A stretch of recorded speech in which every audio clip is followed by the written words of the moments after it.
जहलम में तूफानी हवाओं और तेज बारिश के दौरान जामे मस्जिद की छत का एक हिस्सा गिर जाने से नमाजी जाम बहक और 13 अफराद जख्मी हुए। छत का हिस्सा गिरने का वाकया जुमे की नमाज के दौरान पेश आया। रेस्क्यू 1122 ने जख्मियों को अस्पताल मुंतकिल कर दिया है, जहां उन्हें तिब्बी इलाज मुआलजा फराहम किया जा रहा है।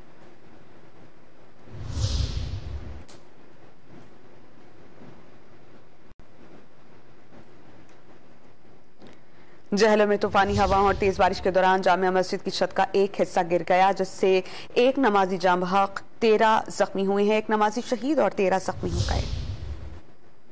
जहलम में तूफानी हवाओं और तेज बारिश के दौरान जामिया मस्जिद की छत का एक हिस्सा गिर जाने से नमाजी जाम बहक और 13 अफराद जख्मी हुए। छत का हिस्सा गिरने का वाकया जुमे की नमाज के दौरान पेश आया। रेस्क्यू 1122 ने जख्मियों को अस्पताल मुंतकिल कर दिया है, जहां उन्हें तिब्बी इलाज मुआलजा फराहम किया जा रहा है।